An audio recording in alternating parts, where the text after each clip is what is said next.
विद्यार्थी मित्रांनो, आज आपण जनरल स्टडीमधील युनिट नंबर 1 मॉड्यूल नंबर 1 मधील स्वातंत्र्य चळवळ यामध्ये मागच्या तासामध्ये जो भाग बघितला त्याच्या पुढचा भागाचा आपण पाहणार आहोत आणि त्याच्यामध्ये आपण 1857च्या अपयशाची कारणं बघणार आहोत. 1857च्या अपयशाची कारणे.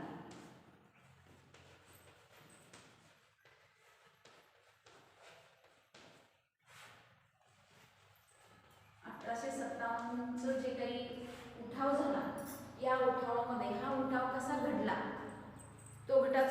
हा उठाव सैनिकांनी घडवून आणला आणि तो देशव्यापी नव्हता. त्याच्यामध्ये अजून काही बऱ्याच अडचणी आल्या आणि त्यामुळं याच्यामध्ये अपयश आलेलं दिसून येतं.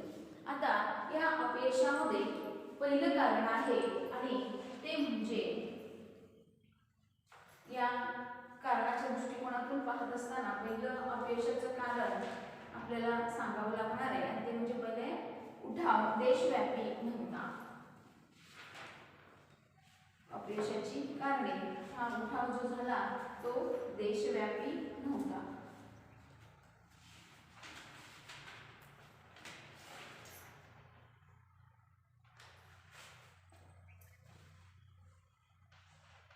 उठाव देशव्यापी नव्हता.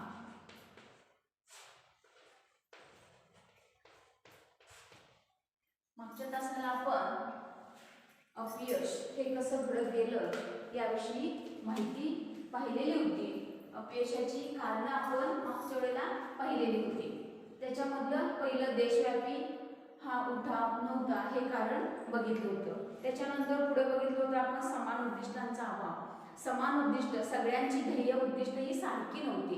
म्हणजेच काय, आपण आता हा उठाव करतोय, या उठावाची भूमिका काय की आपण कशा पद्धतीने उठाव केला पाहिजे आणि का करतोय याची जाणीव सगळ्यांना नव्हती. म्हणजेच काय, समान उद्दिष्टांचा इथं याच्यामध्ये अभाव होता.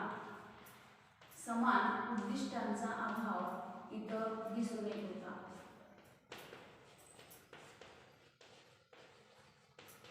सर्वांच्या मनामध्ये कशाबद्दल आपण हा उठाव करतोय किंवा याची कारणं काय, काय उठाव केल्यानंतर परिणाम काय होईल या गोष्टींची त्यांना जाणीव नव्हती. म्हणजेच काय, एक प्रकारे उद्दिष्टांचा अभाव त्यांच्यामध्ये आपल्याला दिसून येतात. त्यानंतर जनतेने पूर्ण पाठिंबा दिला नाही.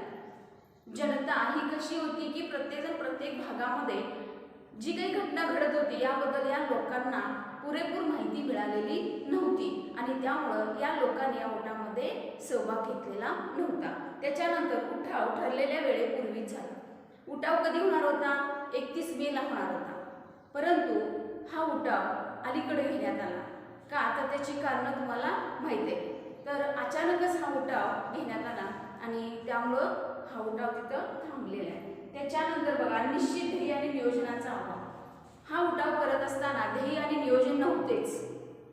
अचानकच ठरल्यामुळं या ध्येयाचा आणि नियोजनाचा याच्यामध्ये अभाव दिसून येतो. उठाववाल्यांच्याकडे प्रभाव नेतृत्व नव्हतं. हे जे काही उठाव केले हे अचानक घडल्यामुळं त्याच्यामध्ये नेतृत्व नव्हतं, हा एक अभाव होता. आणि राष्ट्रीय भावनेचा अभाव होता. राष्ट्रीय भावना याबद्दल सुद्धा काही लोकांच्या मनामध्ये संभ्रम अवस्था होती, त्यामुळे हा उठाव पूर्ण होऊ शकला नाही. त्याच्यानंतर इंग्रजांना लाभलेले काही संस्थानिकांचं सहकार्य. आपल्यामधीलच काही असे संस्थानिक होते की त्यांचं सहकार्य इंग्रजांना लाभलेलं होतं, त्यामुळे हे आपले संस्थानिक या कार्यामध्ये किंवा या उठावामध्ये सहभागी झालेले नव्हते. आंतरराष्ट्रीय परिस्थिती अनुकूल होती. राष्ट्रात जे आपल्या राष्ट्रामध्ये जी परिस्थिती होती ती कशी होती? अनुकूल होती. प्रतिकूल असती तर लोकांच्या लक्षात आलं असतं की ही कारणं किंवा हे काय चाललेलं आहे किंवा प्रतिकूल परिस्थितीमध्ये आपल्याला आपण कोणत्या अवस्थेत आहे हे त्यांच्या लक्षात आलं असतं. परंतु त्यावेळी परिस्थिती कशी होती? अनुकूल होती, चांगली होती, त्यामुळे हा उठाव होऊ शकला नाही. त्यानंतर साधन सामग्रींचा अभाव. आता हे कार्य करत असताना लागणारं शस्त्रास्त्र किंवा लागणारे साहित्य हे कमी होतं, त्याचा अभाव होता. म्हणून काय झालेलं आहे की याची आपल्याला अपयशाची झळ सहन करावी लागलेली आहे. त्यानंतर आता आपण आज या उठावाचे परिणाम पाहणार आहोत. हा भाग आपण काल बघितलेला होता. तर 1857च्या उठावाचे जे काही आपण परिणाम पाहणार आहोत. 1857च्या उठावाचे परिणाम.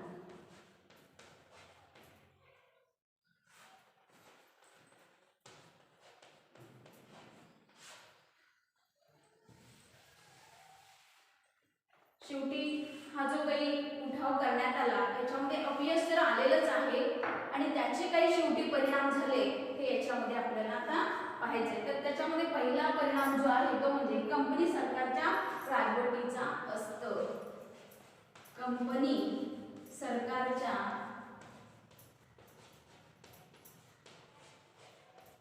कंपनी सरकारच्या राजवटीचा अस्त.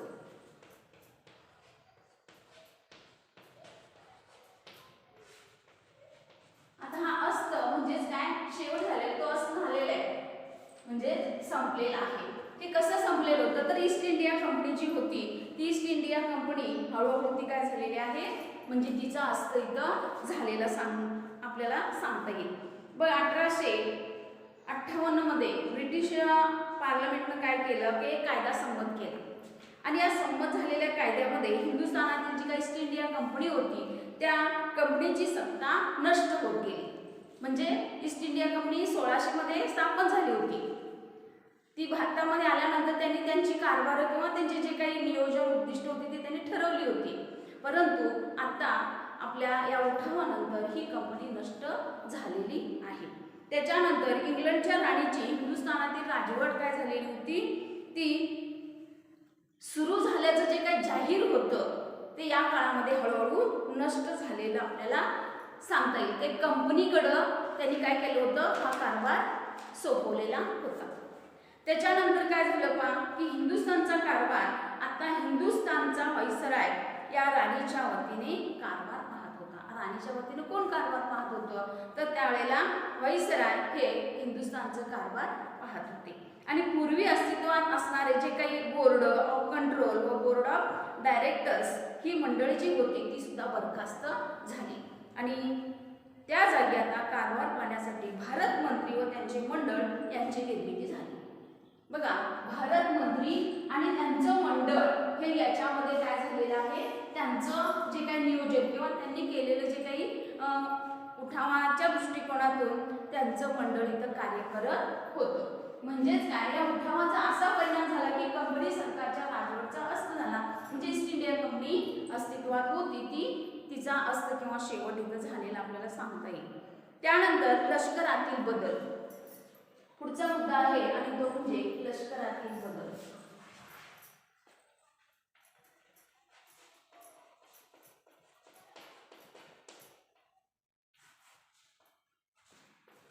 आता लष्कर बघा ज्या वेळेला भारतीयांची गरज होती इतर देशाशी या इंग्रजांना काय करायचं होतं की स्पर्धा करायची होती त्यावेळेला भारतीय सैनिक मोठ्या प्रमाणात त्यांनी वापरलेली होती. म्हणजेच काय व्यापार दृष्टिकोनातून जसं भारतामध्ये हे इंग्रज आले तसे इतर सुद्धा देश भारतामध्ये येत होते आणि त्यांचं जे काही येण्याचं जे वृत्ती होती ती म्हणजे परस्पर बाहेर काढण्यासाठी किंवा त्याचा युद्ध करून या लोकांना बाहेर काढण्याच्या दृष्टिकोनातून इंग्रजांनी भारतातील सैनिकांचा वापर करत होते. मग हळूहळू काय झालेलं आहे की भारतामधील सैनिकांची त्यांनी संख्या कमी केली आणि आपल्याच म्हणजेच ब्रिटिश लोकांची सैनिक म्हणून संख्या वाढवलेली आपल्याला सांगता येईल. म्हणजे लष्करातील बदल अशा पद्धतीने घडवून आणलं. बघा 1857च्या उठावात लष्करातील भारतीय सैनिकांची मोठ्या प्रमाणात त्यांनी वापर केलेला होता. भारतीय सैनिकांचे उठावाची सुरुवात लष्करापासून झालेली होती.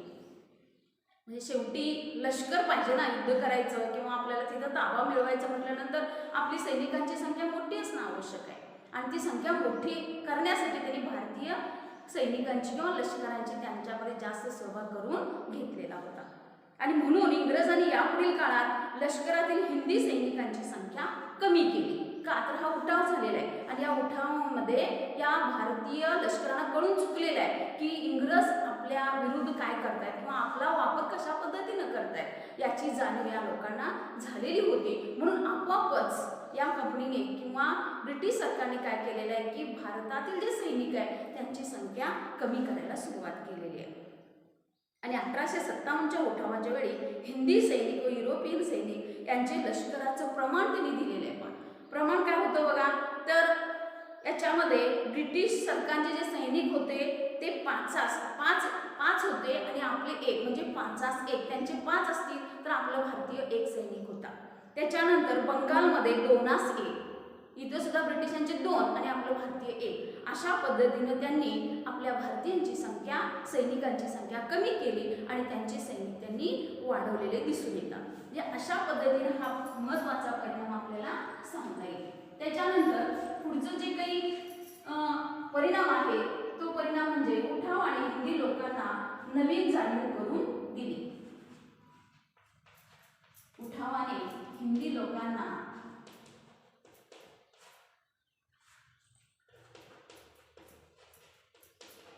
नवीन जाणीव करून दिली.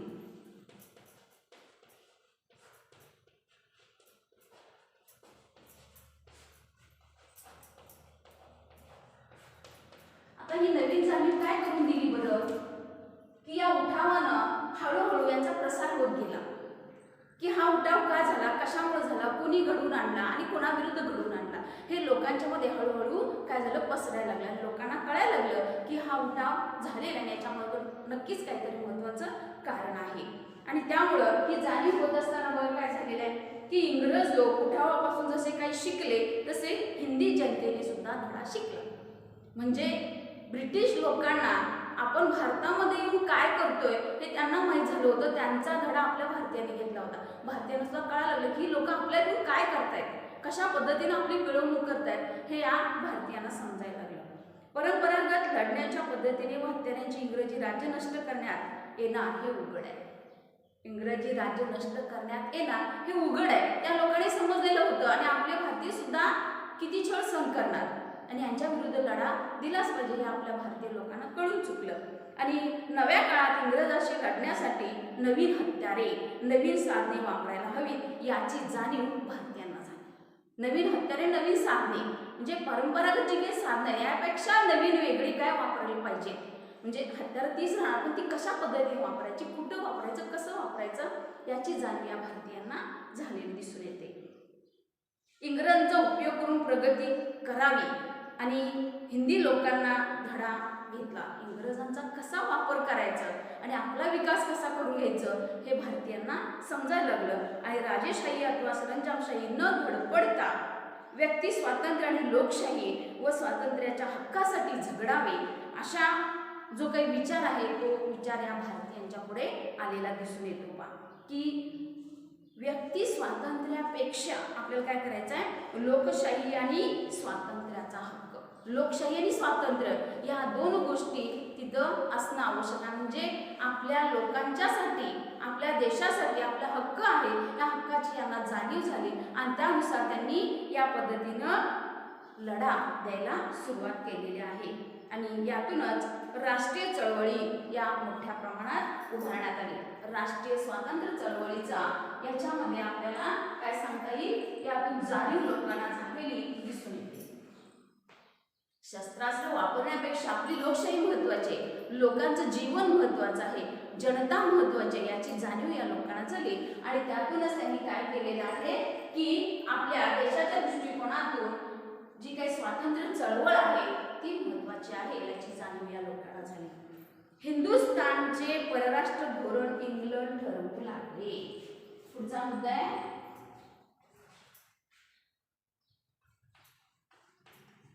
हिंदुस्थानचे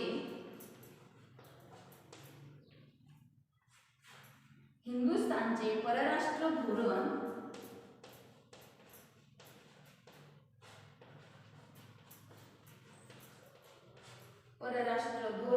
इंग्लंड ठरवू लागले.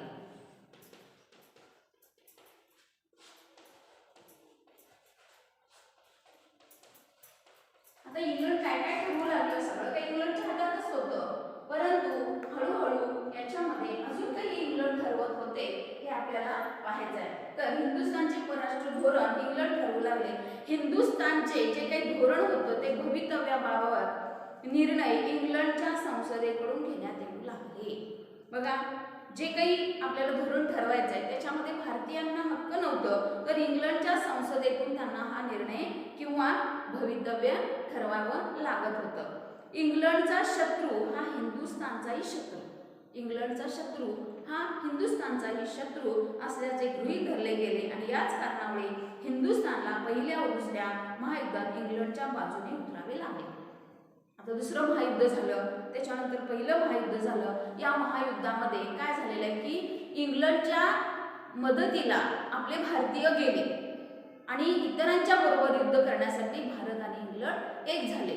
म्हणजेच काय, अशा पद्धतीनं त्यांना जे काही इंग्रजी लोक सांगत होती तेच आपल्या भारतीयांना ऐकावं लागत होतं आणि त्यांच्या बाजूनीच या युद्धामध्ये त्यांना सहभागी होणं महत्त्वाचं वाटत होतं. त्यानंतर हिंदुस्थानवर ब्रिटिशांची पकड मजबूत झाली. हिंदुस्थानवर किंवा हिंदुस्थान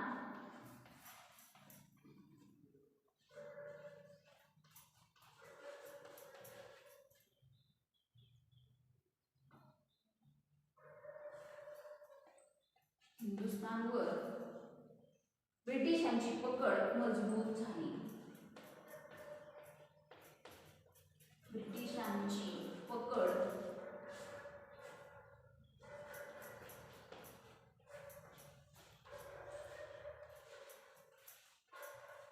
मजबूत झाली. आता हिंदुस्थानच्या वरती या ब्रिटिशांची पकड कशी मजबूत झाली, तर या उठावापासून योग्य तो बोध घेऊन हा जो उठाव झाला त्या उठावाचं जे काही योग्य बोध घेतला म्हणजे चांगलं तेवढं घेतलं, काय घेणं आवश्यक आहे हे त्यांनी घेतलेलं होतं. घेऊन इंग्रजांनी आपल्या प्रशासनात अनेक सुधारणा केल्या. जे इंग्रज लोक भारतीयांना आता कळून चुकलेले आहे, आपण त्यांच्या दृष्टिकोनातून त्यांना मदत केली पाहिजे. जर भारतीयांच्या विरुद्ध आपण गेलो तर काय होईल याची जाणीव त्यांना झाली होती. त्यामुळे त्यांनी काय केलं की भारतीयांच्या दृष्टिकोनातून अनेक सुधारणा सुद्धा घडवून आणल्या. भारतातील आपल्या सत्तेला धोका पोचणार नाही याची खबरदारी घेऊन त्या दृष्टीने त्यांनी अनेक उपाययोजना केल्या आणि त्यामुळे भारतातील इंग्रजी सत्ता अधिकच बळकट झाली. जे काय आपण करतोय ते भारतीयांना न कळत आपण करायचं आहे आणि शेवटी फायदा आपलाच आहे असं ब्रिटिशांना कळून चुकलेलं होतं आणि त्या दृष्टिकोनातून हे त्यांनी कायदे करत होते, कार्य करत होते आणि स्वतःचं जे काही करणं किंवा स्वतःसाठी जे काही योग्य आहे, आवश्यक आहे या दृष्टिकोनातून त्यांनी या उठावाचा पुरेपूर उपयोग करून घेतलेला आपल्याला सांगता येईल. त्याच्यानंतर राणीने जाहीरनामा घोषित केला. पुढचा मुद्दा आहे तो म्हणजे राणीने जाहीरनामा घोषित केला.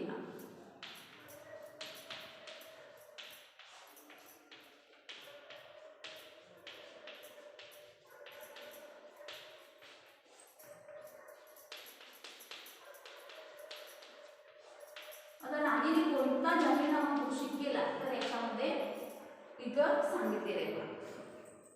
1 नोव्हेंबर 1858 रोजी अलाहाबाद येथे कंपनी सरकार विरुद्धचा असंतोष बंडाच्या रूपाने प्रकट झाला. बघा, असंतोष म्हणजेच काय, इथं कोणालाही योग्य वाटले नाही आहे. सगळेजण कसं होतं की म्हणजे नाराज होते, त्यांनाही त्यांच्या दृष्टिकोनातून योग्य वाटलेलं नाही आहे. अशा प्रकारचं या बंडाचं रूप होतं की त्यांना कळालेलं होतं. तेव्हा भारतीयांच्या जखमांच्या वरती फुंकर घालण्यासाठी राणीच्या जाहीरनाम्यात काही आश्वासने देण्यात आली.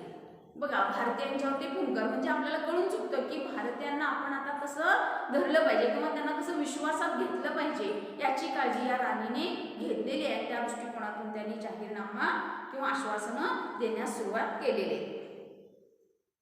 तर पहिलं आहे ते म्हणजे सर्व भारतीयांना धार्मिक स्वातंत्र्य देण्यात आले.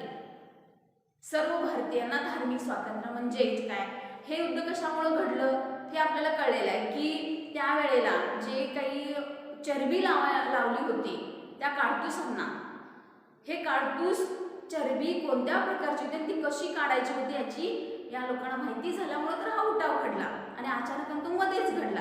याची जाणीव तिला झाल्यामुळे तिने काय केलेलं आहे की या लोकांच्या धर्माबद्दल आपण त्यांच्या विरुद्ध जायचं नाही.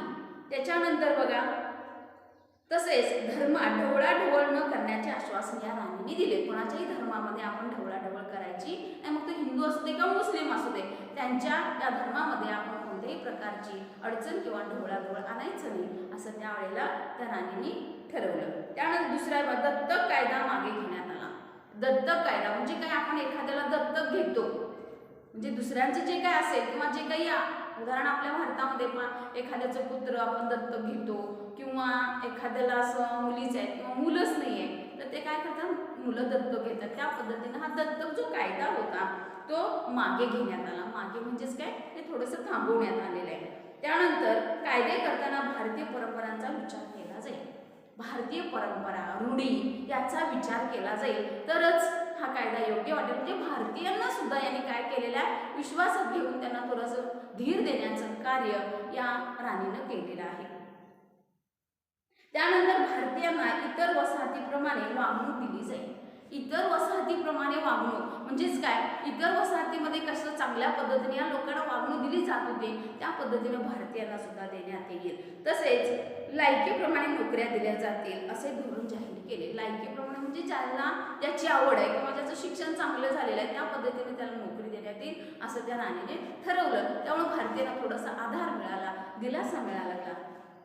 म्हणजेच राणीनं हे जे काही 4 गोष्टी सांगितलेल्या आहेत त्याचा इतकं काय झालेलं आहे की वापर चांगल्या पद्धतीनं होईल आणि त्या दृष्टिकोनातून आपल्या इंग्रज लोकांची पकड जास्त घट्ट होईल अशा पद्धतीनं एक राणीने आपलं जे काही बुद्धी किंवा आपल्या फायद्याच्या दृष्टिकोनातून हे 4 मुद्दे भारतीयांना हाताशी धरण्यासाठी त्यांच्या आपण म्हणतो ना तोंडावर हात फिरवणं किंवा एखाद्याला असं गोड बोलून त्याच्याकडून फायदा करून घेणं अशा पद्धतीनं ब्रिटिशांनी त्या काळामध्ये भारतीयांना अशा पद्धतीने काय केलेलं आहे, आपल्या हाताशी धरण्याचं कार्य केलेलं आहे. त्यांना थोडासा धीर दिलेला, आधार दिलेला आहे. त्यांच्या पद्धतीनं वागण्यासाठी यांनी हा जो काही प्रयत्न आहे तो केलेला आपल्याला दिसून येतो.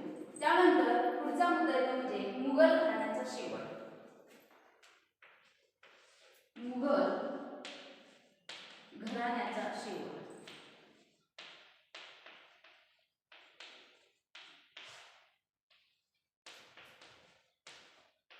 आता इथे शेवट कशा प्रकारे झालेला आहे, मुघल जे काही घराणं होतं त्याचं शेवट झालेलं आहे.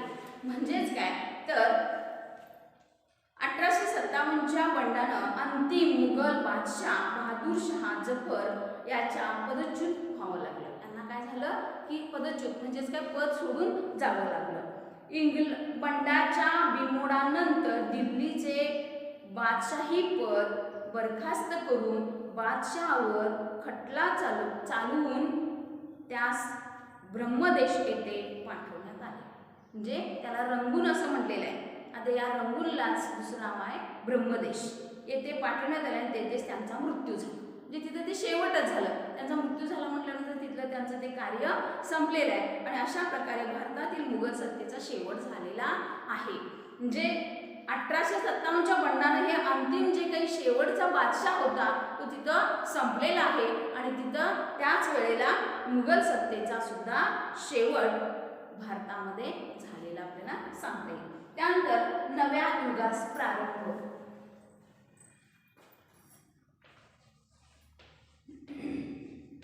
नव्या युगास प्रारंभ.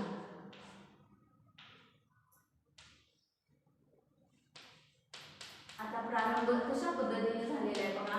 सुरुवात कशी झालेली आहे, नवीन युग. नवीन युग म्हटलं की त्याच्यामध्ये काय काय नवीन असतं याचं याच्यामध्ये काय केलेलं आहे, नोंद केलेलं आहे. 1857च्या उठावाने जुन्या युगाची समाप्ती. जुनं युग म्हणजेच काय, ज्या काही गोष्टी घडून गेल्या तिथं ते थांबलेलं आहे, त्याचं समाप्त केलंय, त्याचा शेवट केलेला आहे. आणि शेवट झाल्यानंतर नव्या युगास प्रारंभ झाला. भारतीय जनता आता पार्लमेंटशी बांधली गेली. आता पार्लमेंट आणि भारतीय जनता यांचं काय झालेलं आहे, एकत्रीकरण झालेलं आहे. आणि पुढच्या काळात राजकीय संस्था, सामाजिक संस्था यांच्यात आमूलाग्र बदल घडून आले. आता राजकीय संस्था आणि सामाजिक संस्था, राजकारण म्हणजे कायदे कानून नियम हे, शिवाय सामाजिक संस्था, समाजामध्ये असणाऱ्या विविध कार्य करणाऱ्या संस्था, मग ते शिक्षण असू दे, ट्रेनिंग असू दे किंवा एखादं म्हणजे औषधोपचार असू दे, ह्या सामाजिक ज्या संस्था होतात यांच्यामध्ये बदल घडवून आणले. आधुनिक संकल्पनांची ओळख भारतीयांना झाली आणि ज्यातून पुनर्जागरण व प्रबोधन सुरू झाले की भारतीयांना आपण हाताशी घेऊन भारतीयांच्या दृष्टिकोनातून आपल्याला आता पुढचं कार्य करायचं आहे हे एक वेगळं वळण इंग्रजांनी आपल्याला दाखवलेलं आहे आणि ते भारतीयांनी मान्य केलेलं आहे.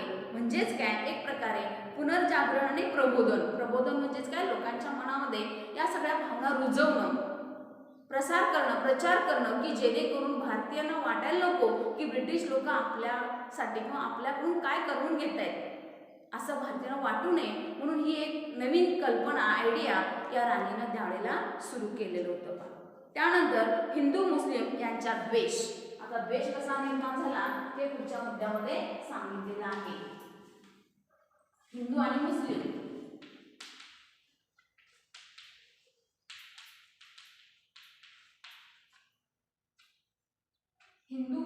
यांचा द्वेष.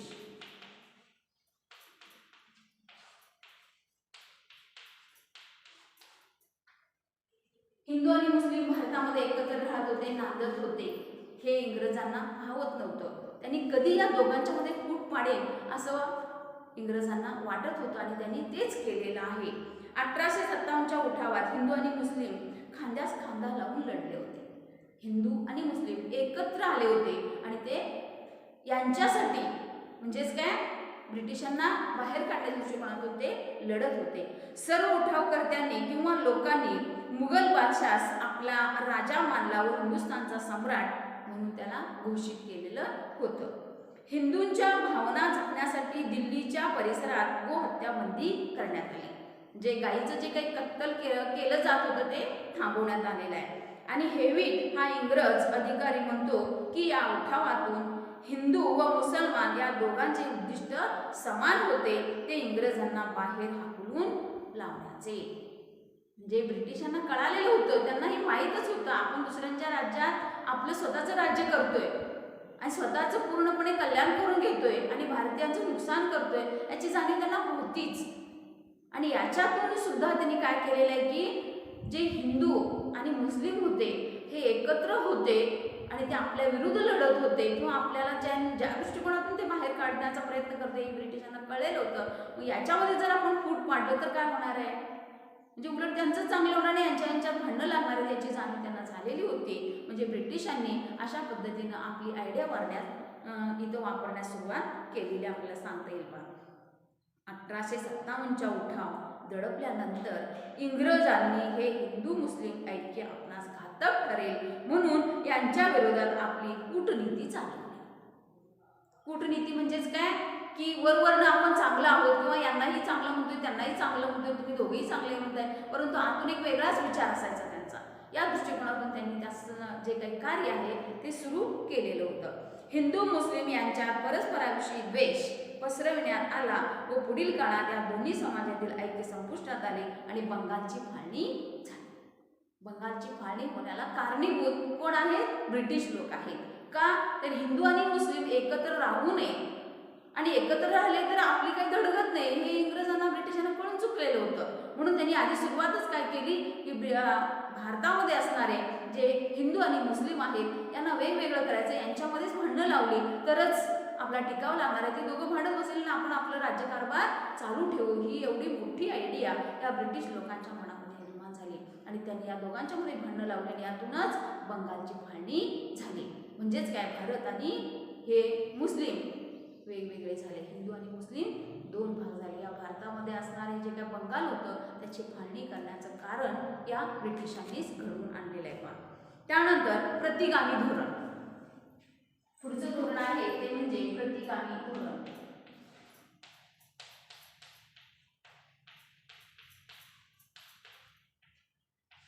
प्रतिगामी धोरण.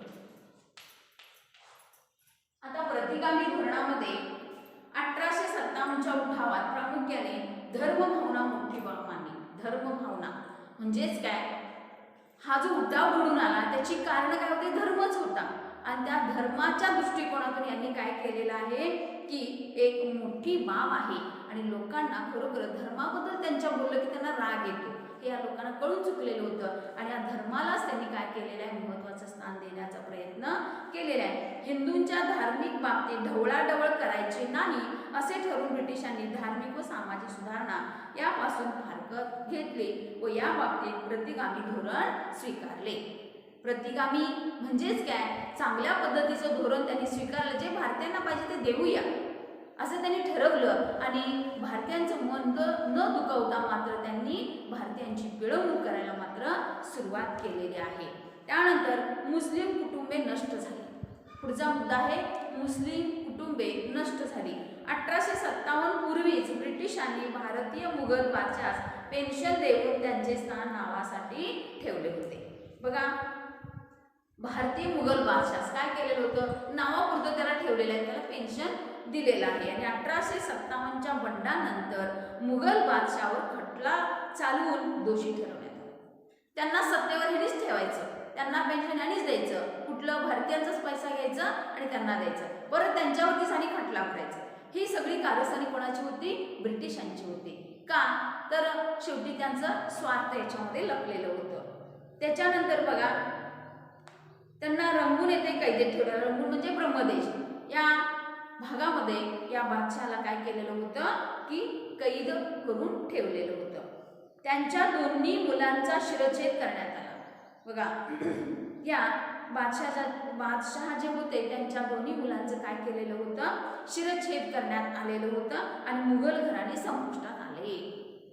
बघा, इकडं तर यांच्या म्हणजे या बादशाला कैद केलेलं होतं, नजर कैदेत ठेवलेलं होतं आणि त्यांच्या दोन्ही मुलांचा शिरच्छेद केला. म्हणजे यांचं वंश पूर्णपणे त्यांनी काय केलेलं होतं, संपवलेलं होतं. त्याचबरोबर शाही घराण्यातील इतर 26 शहाजादे, अनेक नामवंत सरदार यांना त्यांनी ठार मारले.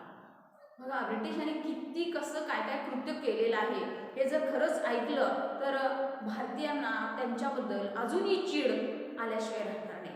जे एवढं वाईट कृत्य यांनी भारतीयांच्या बाबतीत त्या काळामध्ये त्यांनी घडवून आणलेलं आहे. उठाव भागातील मुस्लिम कुटुंबे नष्ट करण्यात आली आणि त्यांच्याबरोबर अनेक कला, संगीत व फारसी भाषाही नष्ट करण्यात.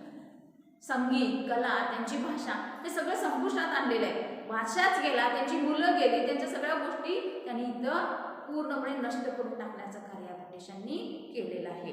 त्यानंतर राष्ट्रवादात चालना मिळाली. राष्ट्रवाद म्हणजे आपल्या राष्ट्राबद्दल अशा पद्धतीनं हळूहळू चालना कशी मिळत गेली, तर हा शेवटचा मुद्दा आहे. याच्यामध्ये त्यांनी सांगितले पहा, 1857च्या उठावात भाग घेणारे पुढील काळात राष्ट्रवादाचे प्रतीक बनले. राष्ट्रवादाचे प्रतीक म्हणजे या लोकांनी हा उठाव घडवून आणला, या लोकांची नावं इथं पुढे यायला सुरुवात झाली पहा.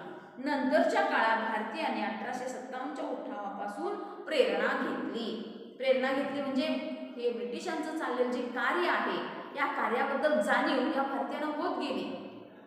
त्याच्यातून 1857च्या उठावाची भारतीय स्वातंत्र्य लढ्यात महत्त्वपूर्ण भूमिका राहिली आणि सावरकर इत्यादी प्रभूतींनी काय केलं, प्रभूती म्हणजेच काय, या थोर व्यक्तींनी काय केलेलं आहे की 1857चा उठाव पहिले स्वातंत्र्य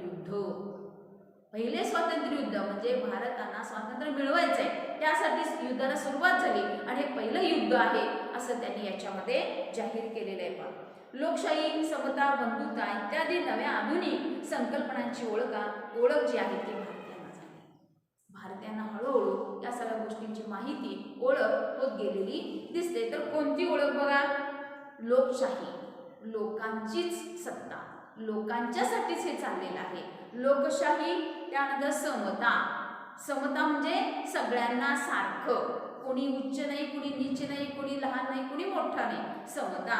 त्यानंतर बंधुभाव, एकमेकांसाठी एका भावनेनं बंधुभावाने जगणं. त्याच्यानंतर नव्या आधुनिक संकल्पनांची ओळख, नवीन आधुनिक संकल्पना म्हणजेच काय, आपल्याला आता काय करायचंय, पुढे आपला देश कसं टिकवून ठेवायचा या दृष्टिकोनातून त्यांची आखणी करण्यात आली आणि या संकल्पनांची ओळख भारतीयांना झाली. त्यामुळे भारतीय जनतेत प्रबोधन सुरू झाले आणि जनता स्वातंत्र्याच्या लढ्यासाठी हे सज्ज झाले, म्हणजेच जनता लढण्यासाठी तयारी करायला लागली. त्यांच्या मनातूनच आत्मप्रेरणा निर्माण झाली की आपण एक आहोत, आपली लोकशाही आहे, समता बंधुता हे आपल्यामध्ये गुण आहेत आणि त्या दृष्टिकोनातून त्यांनी लढायला सुरुवात केलेली दिसून येते. पण त्याच्यानंतर बघा एक परिणाम असा झाला की राष्ट्रीय चेतना आणि राष्ट्रवादास चालना मिळाली. चेतना आणि राष्ट्रवाद या दृष्टिकोनातून हे लोक लढायला मनापासून तयार झाले. त्यांना कळून चुकलेलं आहे की आपण काय करू शकतो आणि काय केलं पाहिजे याची भावना त्यांच्या मनामध्ये निर्माण झाली आणि अशा प्रकारे 1857च्या उठावाची काही चांगले परिणाम आणि वाईट परिणाम घडून आले आणि परिणाम दीर्घकाळ आमूलाग्र बदल घडवून आणणारे असे होते. काही चांगले पण परिणाम झाले, वाईट पण परिणाम झाले, बरोबर आहे. ह्या जो उठाव होता तो अचानक घडून आला, तो पुढे होणार होता तो अलीकडे घडून आला, त्यामुळे त्यांचं नियोजन नव्हतं.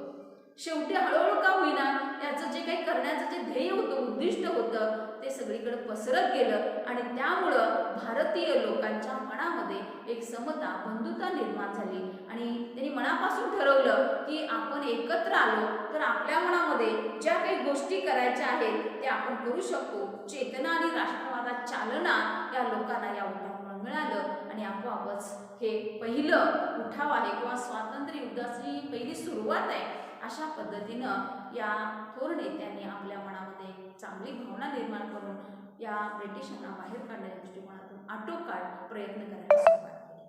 ठीक आहे, आज आपण आता या परिणामाचे ज्या काही गोष्टी आहेत त्या पाहिलं की 1857चं जे काही उठाव झालं त्याचे जे काही परिणाम होते ते परिणाम अशा पद्धतीनं आज आपण पाहिलेले आहेत आणि पुढचा भाग आपण पुढच्या तासामध्ये